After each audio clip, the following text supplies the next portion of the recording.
میں دی. کہا جب میں بچپن میں پیاسا ہوتا میرے آقا مجھے اسی طرح سے اپنی زبان دیتے تھے اور انگلی اپنے منہ میں رکھتے تھے. بیٹا تو میری انگلی چوس لے تیری پیاس ختم ہو جائے گی. جوان علی اکبر نے مولا حسین کی انگشت مبارکہ کو چوما اور اس کے بعد پھر واپس پلٹ گئے. یہ حسین کے بیٹے کا آخری دیدار تھا، وہ آخری سلام تھا. بیویاں رخصت کر گئیں اور اس کے بعد یہ علی کا لال، یہ شہزادہ حسین لڑتے ہوئے بھڑ گیا. اب انہوں نے دیکھا کہ موت میری بہت قریب ہے. یزیدیوں کو للکارتے ہوئے ان کے صفوں میں گھس گئے. صفیں درہم برہم ہوئیں، لیکن جیسی ہی صفوں میں اندر داخل ہوئے عمرو بن سعد نے گھیرا لگایا اور کئی لوگوں کو گھیر کر کے حملہ کرنے کا حکم دیا. علی اکبر کو گھوڑے سے اتارا گیا اور ان کے جسم کے ساتھ مسلح کیا گیا.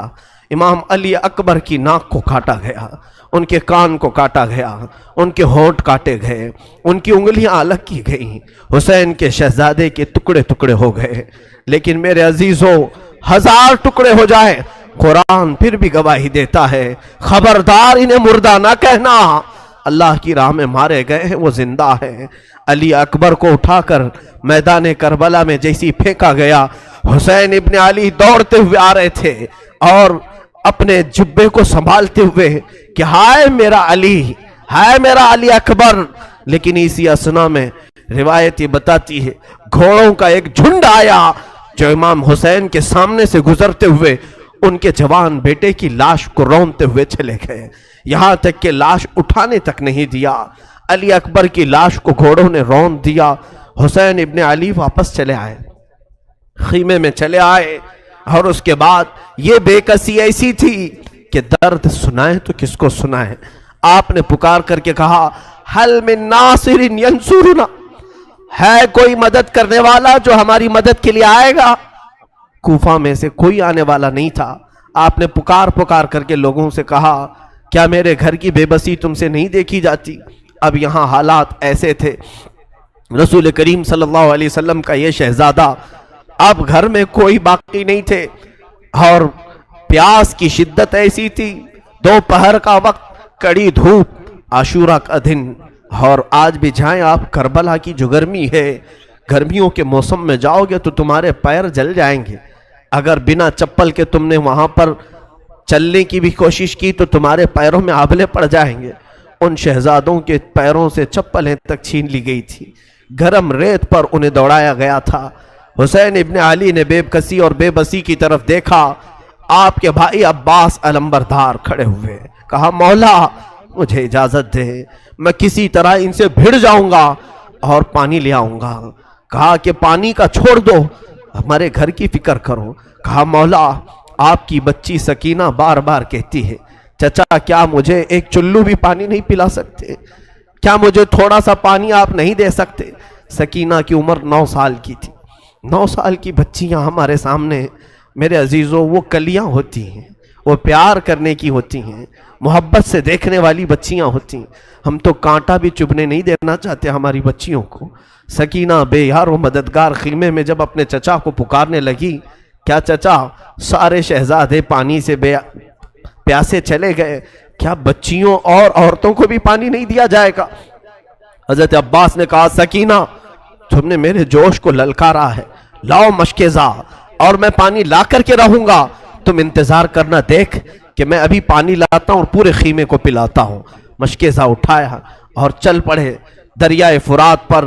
آپ تلواروں سے مقابلہ کرتے ہوئے پورے یزیدی لشکر کو چھانٹ دیا اور کوفہ کے یہ بزدلوں کی فوج میں سے نکلتے ہوئے دریائے فرات تک پہنچ گئے.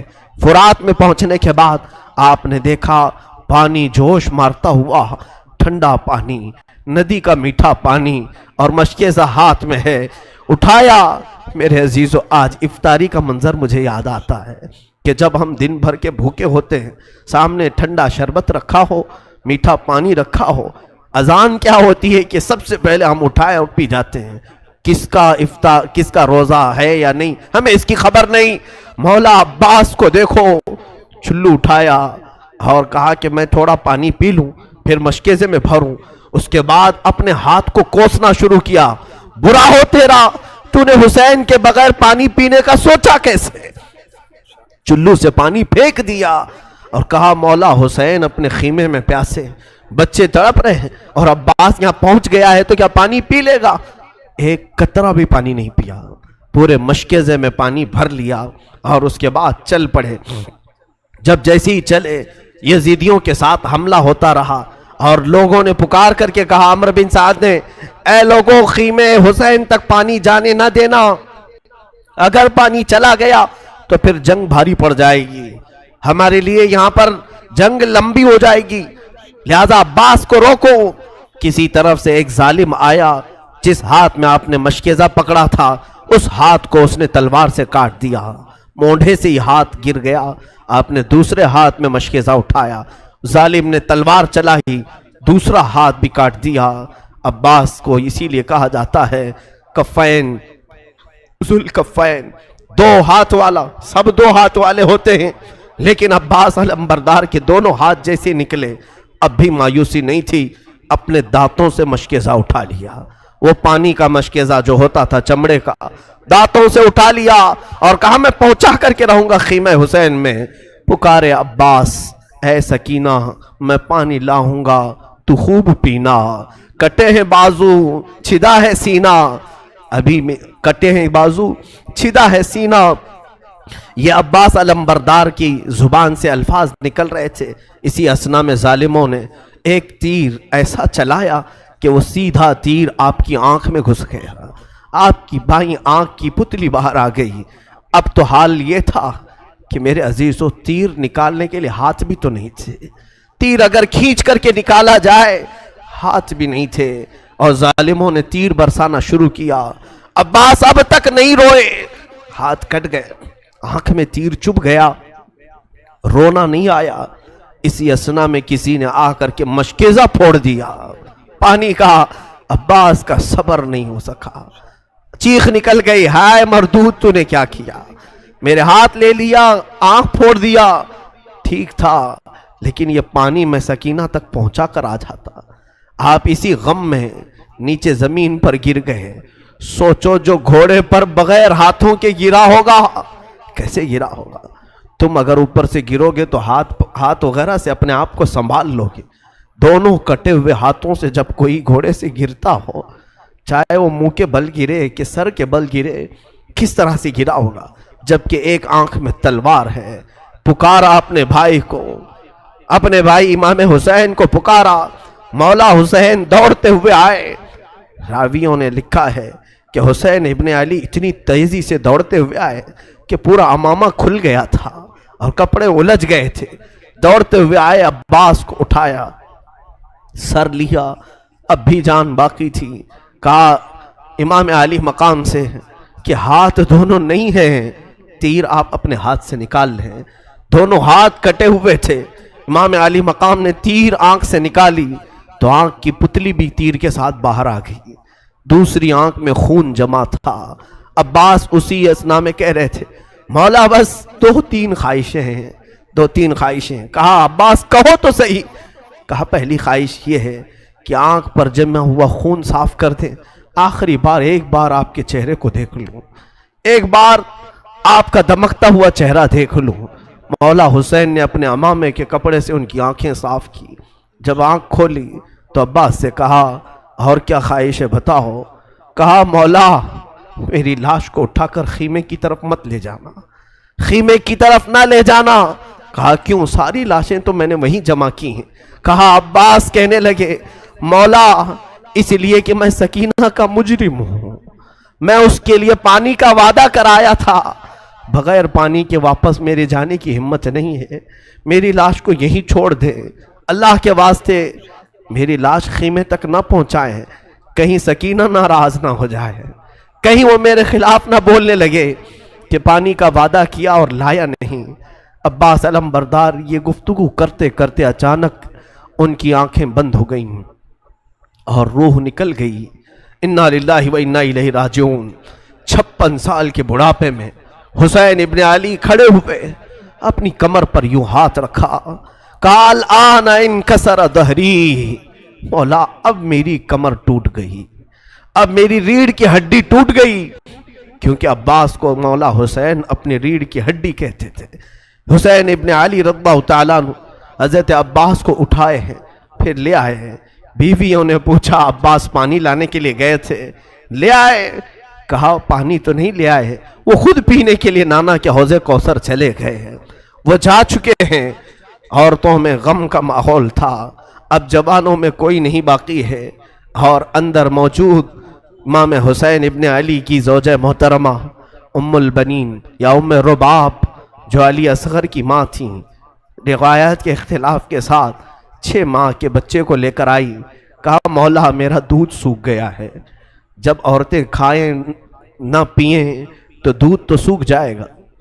کہنے لگیں کہ جائیں آپ یزیدیوں کو یہ بچہ دکھائیں، اگر یزیدیوں کو رحم آ گیا تو اس بچے کو کچھ پانی پلا دیں گے۔ تو مولا حسین بچے کو اپنے جبے میں سنبھال کر لے آئے، کہا اے ظالموں، اے یزیدیوں، تم نے میرے گھر کے ہر فرد کے ساتھ جو سلوک کیا وہ صبح سے ایک تماشا بنا ہوا ہے۔ تم نے فاطمہ کے گھر والوں کے خون کے ساتھ اپنے ہاتھ رنگے ہیں، دیکھو یہ 6 مہینے کا بچہ ہے، ابھی بولتا نہیں، اس کی ماں کے سینے میں دودھ بھی سوکھ گیا ہے، تم چاہو تو اسے چند قطرے فرات کے پلا دو۔ ادھر سے آواز آئی، شمر ذی الجوشن نے کہا اے حسین تم جھوٹے ہو، تم جھوٹ بول رہے ہو، بچے کے نام پر تم خود پانی پینا چاہتے ہو، بچے کے نام پر تم خود پانی پینا چاہتے ہو۔ حسین ابن علی نے کہا اے ظالمو، اگر تمہیں ایسا لگتا ہے تو یہ بچہ میں تمہارے حوالے کرتا ہوں، لو تم ہی پلاؤ۔ ظالموں نے کہا، شمر ذی الجوشن نے کہا جاؤ حسین کے ہاتھ سے بچہ لے لو، ہم دیکھیں گے کہ اسے پانی کیسے پلانا ہے۔ حسین ابن علی کے پاس آئے، اس وقت بھی ظالموں کے پاس اتنا رحم نہیں تھا کہ 6 ماہ کے بچے کو پانی پلاتے۔ خولی بن یزید یا شمر ذی الجوشن کا ایک معتمد خاص تھا، اس نے کہا کہ یہ قصہ ہی تمام کر دو، حسین پھر کبھی پانی نہ مانگنے آئے کسی کا۔ زوردار ایک تیر چلایا، وہ تیر سیدھے ننھے علی اصغر کے حلقوم میں آ کر چھپ گیا۔ وہ بچہ ایک آہ بھرا، اور جیسی نرم و نازک گلے میں تیر گیا ہوگا، خون کا فوارہ اچھل کر حسین کے چہرے پر آیا۔ امام عالی مقام نے اپنا چہرہ صاف کیا، دیکھا تو شہزادہ آنکھیں پھاڑ کر حسین ابن علی کو دیکھ رہا تھا، اور گلے میں تیر چبا ہوا، اب تو رونے کی آواز بھی نہیں تھی، آواز بند ہو گئی تھی۔ حسین ابن علی نے تیر نکالا اور بارگاہ مولا میں رب ذوالجلال کے حضور آگے بڑھایا، کہا اے رب ذوالجلال، تیرے نبی کے دین کے لیے میری اس قربانی کو بھی قبول فرما لے، اس بچے کو اپنے دربار میں قبولیت کا مقام دے دے۔ اس بچے کو سسکیاں لیتے ہوئے حسین نے جب دیکھا ہوگا، کیا کیفیت ہو سکتی ہے، میں نے دیکھا ہے لوگوں کو چیختے ہوئے روتے ہوئے، ہمارے بچے کسی کام کے نہیں، ہمیں معلوم نہیں ہمارا بچہ ڈاکو بنے گا کہ ڈاکٹر بنے گا، لیکن پھر بھی اگر کچھ ہو جائے تو ہم روتے ہیں۔ وہ رسول کے شہزادے تھے، وہ فاطمہ کے لاڈلے تھے، ان بچوں کو پوری دنیا کی امامت کرنا تھا۔ وہ بچے جب حسین کی گود میں دم توڑ رہے تھے، ان کی کیفیت کیا رہی ہوگی، آنکھوں میں آنسو تک نہیں رہ گئے تھے۔ مولا حسین اس بچے کے اوپر چادر ڈال لیتے ہیں، چھپا کر کے خیمے میں لے آتے ہیں، کسی کو نہ بتایا جائے کہ بچے کے غم سے سب بے حال ہو جائیں گے۔ جب خیمے کے قریب پہنچے تو علی اصغر کی ماں زوجہ حسین پوچھتی ہے کیا بچہ پانی پی چکا؟ بہت دیر سے رونے کی آواز نہیں آ رہی ہے، خاموش ہے بچہ، کیا انہوں نے پانی دے دیا؟ خدا ان کا بھلا کرے۔ حسین ابن علی نے کہا ام البنین، ام لیلا، تمہارا بچہ اب کبھی نہیں روئے گا، تمہارا بچہ اب کبھی تم سے پانی نہیں مانگے گا، انہوں نے ایسا پانی پلایا ہے کہ تمہارا بچہ اب کبھی تم سے دودھ بھی نہیں پوچھے گا۔ اور چہرے سے چادر ہٹائی تو دیکھا کہ خون میں لت پت بچہ تھا۔ اس لاش مبارکہ کو اس زوجہ امام حسین کی گود میں ڈالا گیا۔ اس زوجہ پر لاکھوں سلام کہ نہ سینہ ٹھوکا نہ ماتھا پیٹا، بلکہ اس بچے کو جگہ جگہ سے چومتی رہیں۔ کہا رب ذوالجلال نے اپنی امانت واپس لی ہے، میرے مولا نے اپنی امانت واپس لی ہے۔ ہاں دنیا میں ایک تاریخ رقم رہے گی، لڑتے ہیں شہ سوار بڑے بڑے میدان میں، میدان جنگ میں جہاد کے لیے جاتے بڑے بڑے پہلوان، لیکن میرا 6 مہینے کا بچہ قیامت تک ایسا کوئی پہلوان نہیں آئے گا۔ تاریخ رقم ہو گئی، کہ 6 مہینے کا بچہ بھی یزیدیوں کے ساتھ لڑ کر کے آیا ہے۔ یہ حسین کا گھرانہ تھا۔ علی اصغر کی شہادت کے بعد گھر میں ایک عجیب سی کیفیت تھی۔ اللہ اکبر، یہ آخری وقت ہے میرے عزیز ہو۔ حسین ابن علی رضی اللہ تعالیٰ عنہ کے گھر میں سوائے ان کے بیٹے زین العابدین کے جو بیمار تھے، ان کی عمر 22 سال کی تھی، کمزور تھے، بخار زدہ تھے، لیٹے ہوئے خیمے میں بخار سے ان کا جسم تپ رہا تھا۔ وہ سارا منظر وہ اپنی بیماری میں دیکھ رہے تھے۔ اب کوئی باقی نہیں تھا